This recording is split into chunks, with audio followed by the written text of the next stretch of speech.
اعوذ باللہ من الشیطان الرجیم، بسم اللہ الرحمن الرحیم۔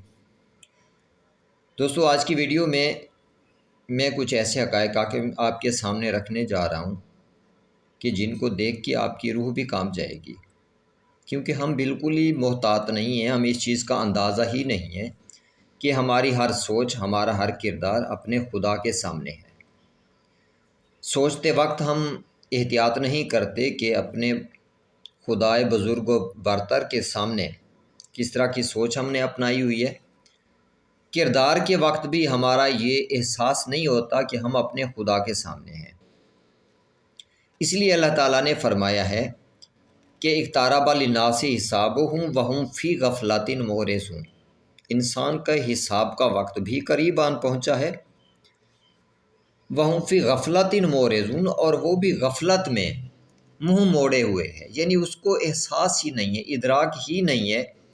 کہ میں اپنی رب کی بارگاہ میں حاضر ہونے والا ہوں، میں اس ٹائم فریم میں داخل ہو چکا ہوں کہ میں اپنے ہر سوچ کا، اپنے ہر کردار کا اپنے خدا کو جواب دے دوں۔ اللہ تعالیٰ نے سورہ بقرہ میں اسی چیز کو واضح کیا ہے کہ ان تبدوا ما فی انفسکم او تخفوہ یحاسبکم بہ اللہ، جو کچھ بھی تمہارے من میں ہے، چاہے اس کو بیان کرو چاہے اس کو چھپاؤ، میں اس کا حساب لوں گا۔ یعنی جو کچھ ہمارے من میں ہے، جو کچھ ہماری سوچ ہے، ہماری سوچ تک کو اللہ تعالیٰ قیامت کے دن ہمارے ماں باپ کے سامنے پیش کریں گے، ہمارے بہن بھائی ہماری سوچ کو دیکھیں گے، ہمارے رشتہ دار دیکھیں گے، ہمارا پورا معاشرہ دیکھے گا کہ ان لوگوں کی سوچ کیسی تھی۔ ہر بندے کی سوچ پورے معاشرے کے سامنے ہونی ہے۔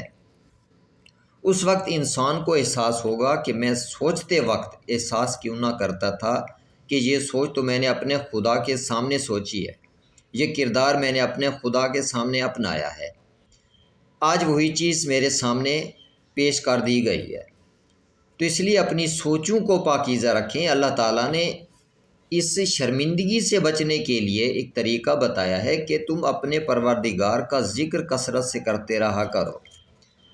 تاکہ تمہاری سوچ میں کوئی غلط بات نہ آئے، کیونکہ وہی سوچ پھر سے پوری انسانیت کے سامنے پیش کر دی جانی ہے۔ تو اس لیے اپنی سوچوں تک کو محدود رکھیں، اپنے خدا کی عبادت میں مشغول رہیں۔ ہاں، جو سوچ آپ کو محسوس ہو کہ آپ کی ماں بھی دیکھ سکتی ہے، باپ بھی دیکھ سکتا ہے، بیٹی دیکھ سکتی ہے، بہن دیکھ سکتی ہے، معاشرہ دیکھ سکتا ہے، اور وہ آپ کے لیے باعث عزت ہے، تو ایسی سوچ ضرور اپنائیں تاکہ روز محشر آپ کو عزت عطا ہو۔ اگر آپ کو لگے کہ آپ کی وہ سوچ جو سوچ آپ سوچ رہے ہیں آپ کی ماں باپ بہن بھائی یا معاشرہ نہیں دیکھ سکتا، تو ایسی سوچ سے محتاط رہیں، غور کر لیا کریں، کیونکہ معاشرے سے بڑا وہ پروردگار ہے جس کے سامنے انسان اس وقت وہ بات سوچ رہا ہوتا ہے۔ اس لیے اللہ تعالیٰ فرماتے ہیں کہ میں نے انسان کو خلق فرمایا ہے، سورہ قاف کی آیت نمبر 16 میں، کہ وَلَقَدْ خَلَقْنَا الْإِنسَانَ، ہم نے ہی انسان کو خلق فرمایا ہے، وَنَعْلَمُ مَا تُوَسْوِسُ بِهِ نَفْسُهُ، اور ہم اس کے من میں آنے والے وسوسوں کو بھی جانتے ہیں، اس کی ہر سوچ کو جانتے ہیں کہ وہ کیا سوچتا ہے۔ وَنَحْنُ أَقْرَبُ إِلَيْهِ مِنْ حَبْلِ الْوَرِيدِ، اور ہم اس کی شاہ رگ سے بھی اس کے زیادہ قریب ہیں۔ تو جب ہمارا پروردگار ہماری شاہ رگ سے بھی زیادہ قریب ہے، تو ایسی ذات کا کم از کم ہمیں حیا کرنا چاہیے، کوئی غلط بات اس ذات کے سامنے نہیں سوچنی چاہیے۔ وہ کردار اپنائیں جو ہمارے لیے باعث عزت ہوں، وہ سوچ سوچیں، وہ باتیں اپنے من میں رکھیں جو ہمارے لیے باعث عزت ہوں، اور خدا کے بابرکت نام سے، خدا کے ذکر سے بڑھ کر کوئی اور چیز نہیں ہو سکتی جو ہمارے لیے باعث عزت ہو، باعث برکت ہو۔ اللہ تعالیٰ نے اسی لیے فرمایا ہے،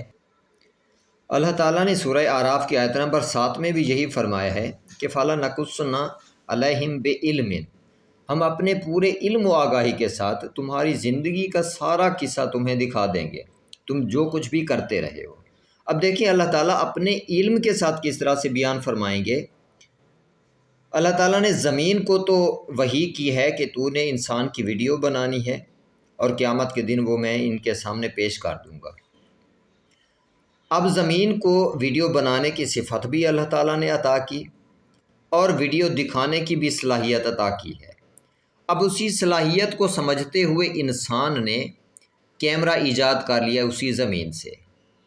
اب یہی کیمرہ ہماری ویڈیوز بناتا بھی ہے اور دکھاتا بھی ہے، یعنی یہ تو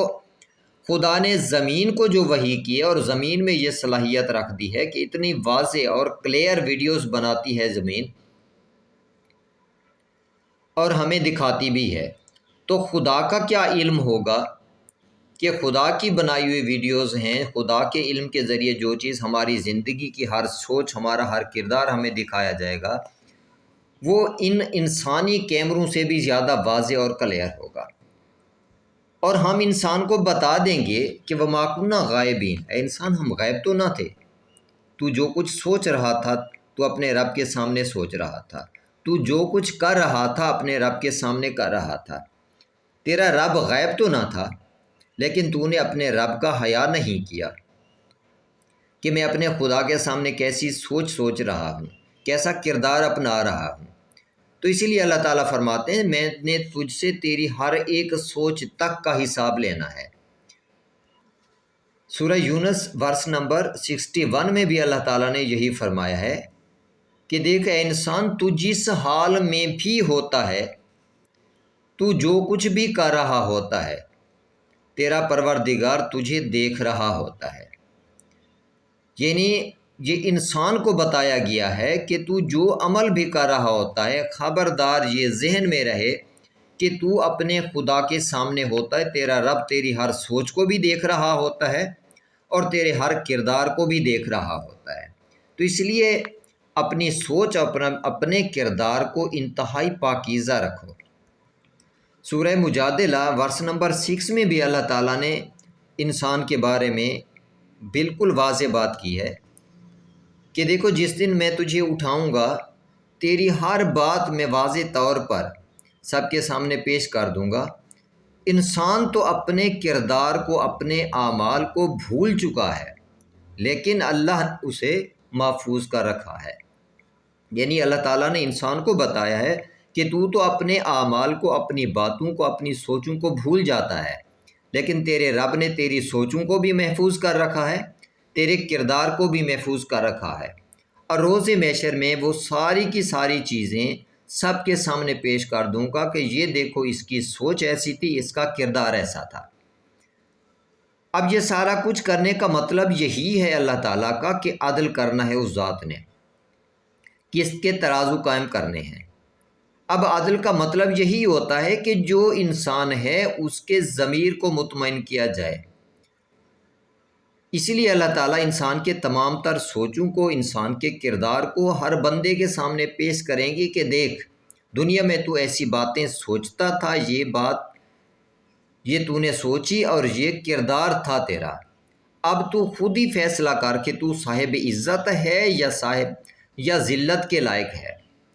تیرا انجام کیا ہونا چاہیے، اس کا فیصلہ تو خود ہی کر۔ تو انسان مطمئن ہو کے جہنم میں بھی جائے گا تو مطمئن ہو کے کہ میرے ساتھ ظلم نہیں ہوا، میرے ساتھ انصاف ہوا ہے، کیونکہ میں خود ہی غلط سوچتا تھا، میں خود ہی غلط کرتا تھا۔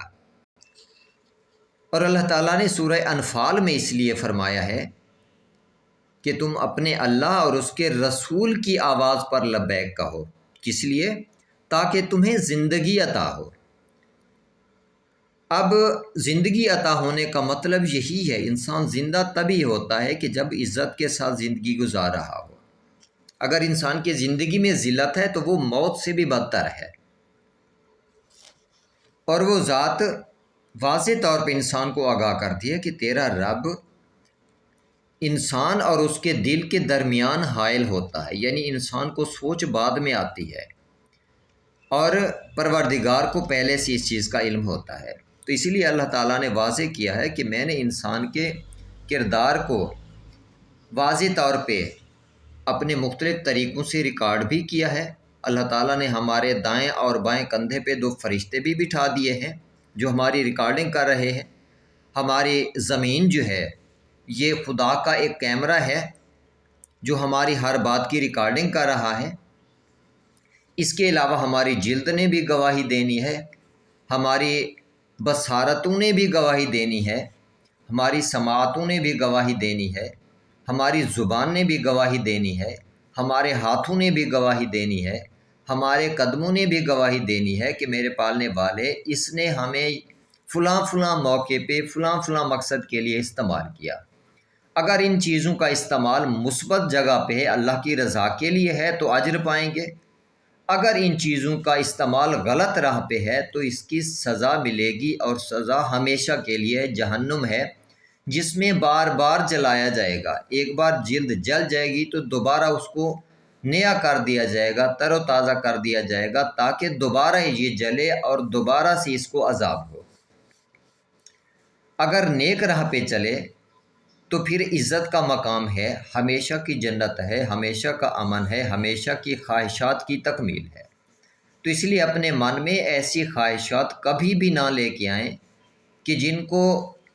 دیکھ کے کوئی انسان بھی شرما جائے، جب کہ وہی سوچ وہی خواہش آپ کے پروردگار کے سامنے ہی ہوتی ہے۔ تو اس لیے کوشش کیا کریں، اپنی سوچ کو پاکیزہ رکھیں، اپنے کردار کو پاکیزہ رکھیں، اور اس احساس کے ساتھ زندگی بسر کریں کہ آپ کی ہر سانس اپنے خدا کے سامنے ہے، آپ کی ہر سوچ اپنے خدا کے سامنے ہے، آپ کا ہر کردار اپنے خدا کے سامنے ہے۔ دعا کرتا ہوں اللہ تعالیٰ کی امان میں رہیں۔ اللہ حافظ۔